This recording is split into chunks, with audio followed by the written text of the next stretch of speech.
Bonjour à toutes et à tous, moi c'est Joseph Barouin et avec mes collègues Pierre Cumel, Ludovic Thirion et Quentin Landael, on va vous présenter la thèse suivante, oxydation des biocarburants diesel de deuxième génération, dirigée par Fiona de Guillaume pour le laboratoire ICAR. Fiona qui n'a pas pu nous accompagner malheureusement aujourd'hui. Donc le sommaire maintenant. Alors dans un premier temps, on va introduire le sujet avec la notion de biocarburant.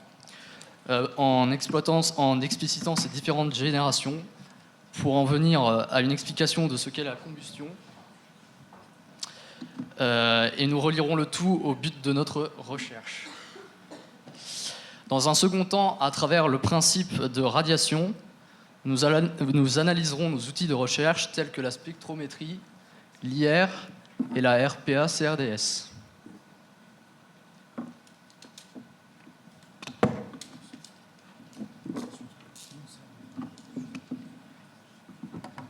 Donc il y a actuellement 1,5 milliard de voitures dans le monde, c'est-à-dire environ 25 fois la population française.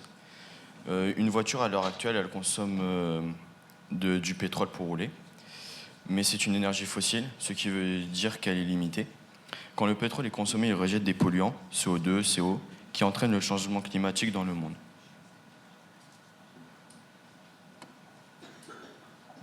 Donc il faut donc absolument trouver un carburant de substitution.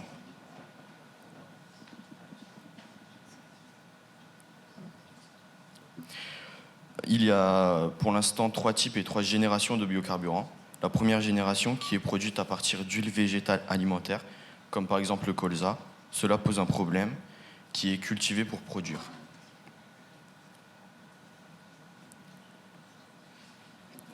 Ensuite, il y a la deuxième génération, produite à partir de matières végétales non alimentaires. Donc c'est les celluloses. C'est donc une récupération des déchets végétaux.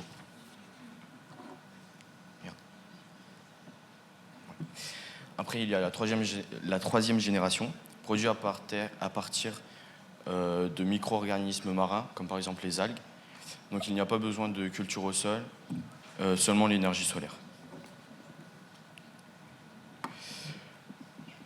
Possibilité d'utilisation. Étude de la combustion des huiles végétales.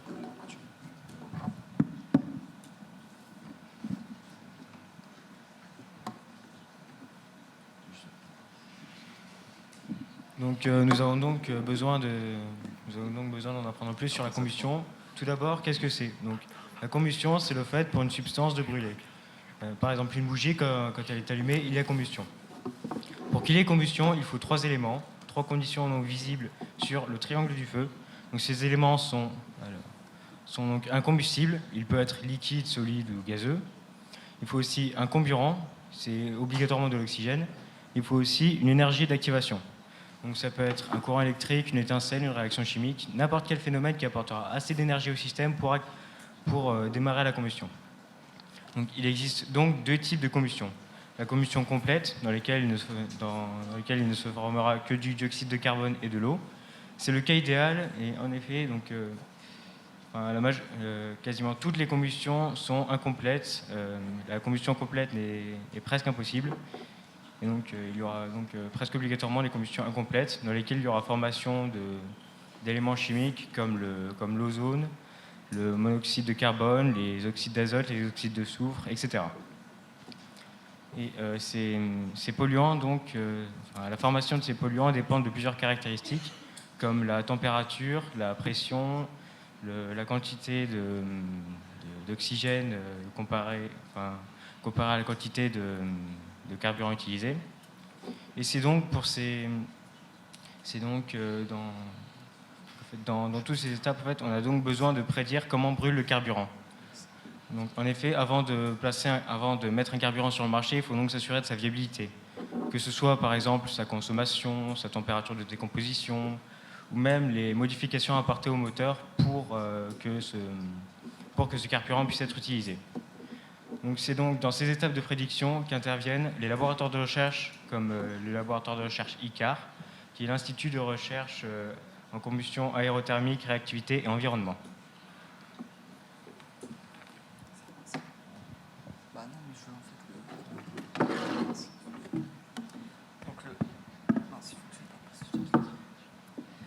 Donc le Soleil est une lumière blanche faisant partie d'un ensemble plus général des ondes électromagnétiques. Elles peuvent se déplacer dans des milieux transparents tels que l'air ou le vide. Toutes les ondes électromagnétiques se déplacent dans le vide à la même vitesse. Cette vitesse de la lumière est appelée la célérité. Elle est d'une valeur de 3 fois 10 puissance 8 mètres par seconde, ou alors 1,8 fois 10 puissance 9 km/h. On rencontre différents types d'ondes électromagnétiques ayant des propriétés très différentes. On peut alors les trier selon leur fréquence f. Elles sont reliées par la relation f est égale à la célérité divisée par la longueur d'onde. Le spectre des ondes électromagnétiques se présente alors sous cette forme.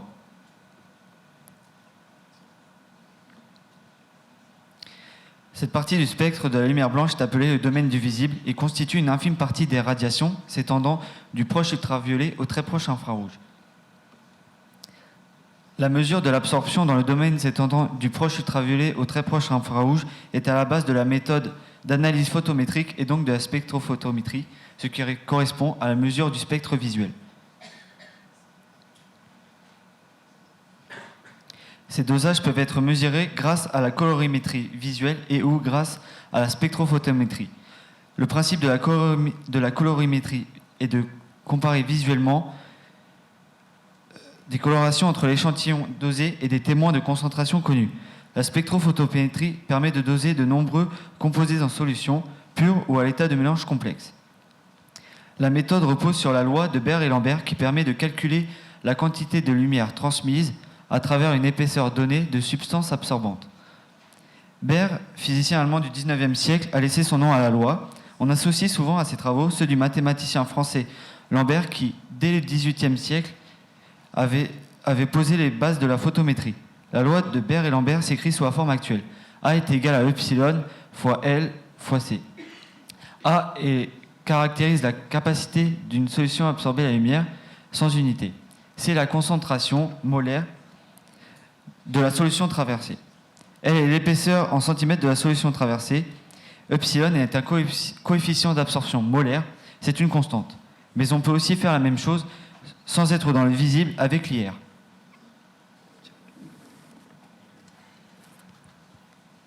Donc, afin de déterminer les groupes caractéristiques présents dans un échantillon, on peut utiliser une spectroscopie infrarouge. Alors, une liaison chimique dans une molécule peut être vue comme un ressort lié à deux masses, et on appelle groupe caractéristique ou groupe fonctionnel un groupement d'atomes qui donne une propriété à une molécule. Donc on parle alors de fonction organique pour désigner cette propriété.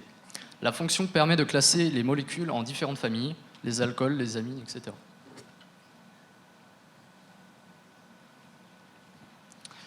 Chaque liaison chimique possède une fréquence d'oscillation qui lui est propre, dite fréquence de résonance. Lorsqu'une radiation électromagnétique dont la fréquence correspond à la fréquence propre de la liaison vient frapper la molécule, la liaison se met à vibrer. Ce faisant, la radiation est absorbée. Donc, les liaisons ont plusieurs manières de vibrer, et c'est grâce à ces différentes manières de vibration ainsi qu'à la force de vibration qu'il est possible d'identifier des groupements caractéristiques. Et donc c'est là qu'intervient le dispositif expérimental infrarouge suivant. La source IR émet deux faisceaux, l'un étudiant l'échantillon et l'autre la référence.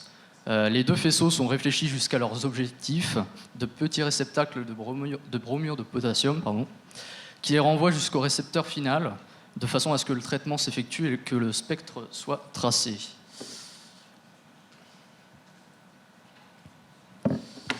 Donc pour chaque longueur d'onde, l'intensité I transmise par l'échantillon est comparée à l'intensité incidente I0 afin d'en déduire la transmittance T égale I sur I0.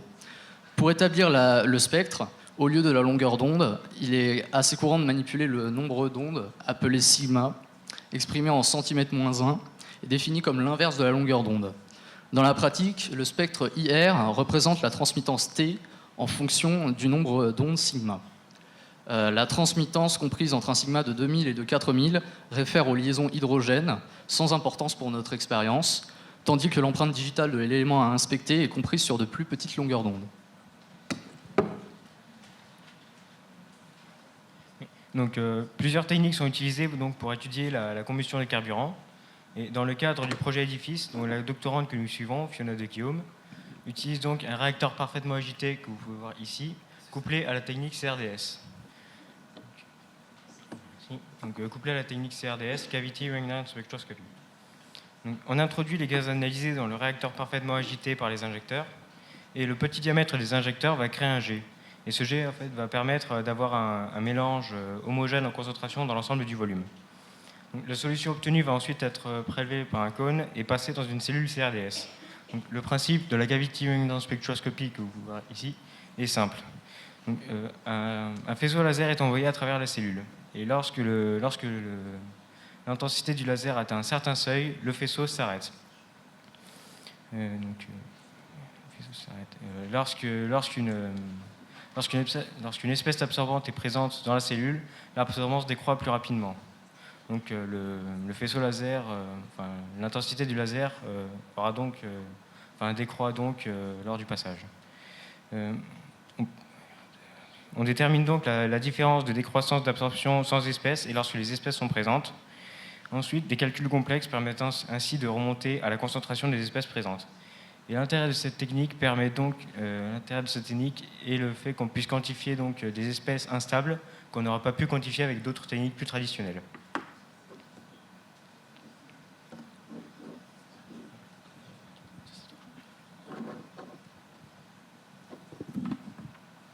Donc pour en conclure, il y a de moins en moins d'énergie fossile et de plus en plus de pollution. Donc il faut un carburant alternatif. Le meilleur des biocarburants qu'on a trouvé à l'heure actuelle est le biocarburant de deuxième génération. La viabilité du carburant est encore au stade de recherche. Et l'outil de recherche qu'on peut utiliser est par exemple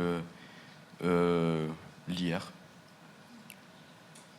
Donc l'application concrète, sujet de thèse de Fiona, étude de la combustion des biocarburants de deuxième génération en réacteur auto-agité complété à une CRDS.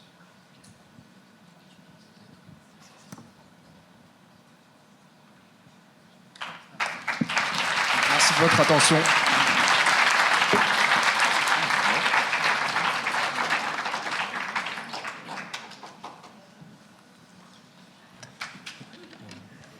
Eh bien, bravo pour ces travaux, je pourrais dire pour le début de ces travaux, parce que c'est probablement une assez longue marche, celle qui consiste à s'approcher de plus en plus près de la combustion complète. Mais là aussi, l'Université d'Orléans et le CNRS orléanais ont un challenge fantastique à gagner et qui, à coup sûr, si ils y parviennent, on parlera beaucoup d'Orléans.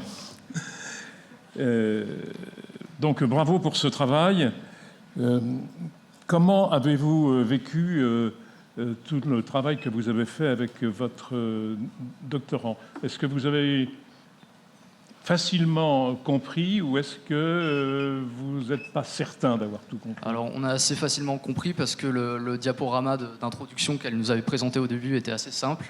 Et personnellement, je pense que ça nous concerne, nous quatre, le défi environnemental, ça nous touche particulièrement, surtout en cette période où voilà, on pollue sans faire attention. Donc oui, en plus, l'explication était assez claire et oui, on l'en remercie d'ailleurs pour ça. Et alors, vous êtes tous très jeunes, de telle sorte que je n'arrive pas à distinguer qui sont les élèves de seconde et qui est le plus âgé d'entre vous, qui est le doctorant. Fiona n'est pas présente aujourd'hui, c'est ce que j'avais. Fiona n'est pas présente aujourd'hui en fait avec nous. Il n'est pas présent. Voilà. Donc, vous êtes devenu quasiment autonome. Voilà. Ah, ben, bravo. Ah oui. Monsieur le Président. Monsieur le Président, vous avez certainement une question à poser. Un commentaire, je trouve bien une question. En plus, comme maintenant j'ai des vrais thésards tout seul, c'est qu'on ne s'est même pas rendu compte tellement que c'était bien présenté, c'est vrai. Et le commentaire, c'est qu'un des objectifs, c'est que les jeunes participent à la science pendant qu'elle est en train de se faire. Autrement dit, on participe à la partie des questionnements. Et là, il est vrai qu'on en est à la phase de trouver des pistes de solutions en ce qui concerne cet aspect de la transition énergétique et environnementale. Et on n'aurait pas espéré mieux que ce soit fait par les jeunes à cet âge-là. Alors, ma question, c'est est-ce que vous voyez le lien entre cette partie de la thèse que vous êtes en train de participer à faire et des formations que vous devez certainement avoir au lycée sur le domaine de l'environnement et de la transition énergétique? Est-ce qu'il y a des connexions?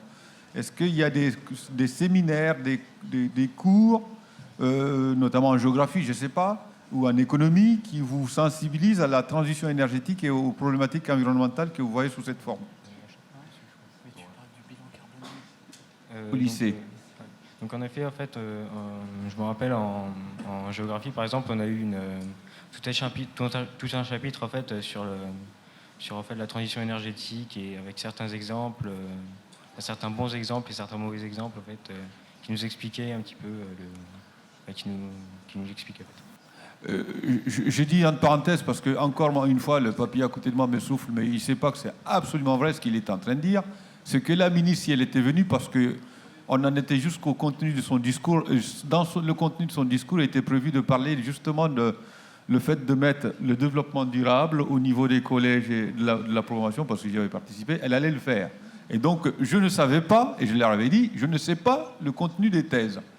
Mais là, on aurait eu un bon exemple d'illustration. Les autres aussi, parce qu'il faut quand même savoir que tu l'as dit, Orléans, le campus d'Orléans, le grand campus d'Orléans, on est focalisé sur cette partie transition énergétique et environnementale. Et donc, toutes les thèses, si vous regardez les sujets, petit à petit, y vont. On a deux grands pôles. Il y a ce pôle-là, évidemment. Il y a le pôle sur la biologie santé. Mais vous voyez bien qu'on a le défi sociétal auquel on s'adresse, c'est bien la transition énergétique et environnementale. L'ensemble des exposés pouvaient trouver leur place dans l'édifice. Merci. Encore bravo.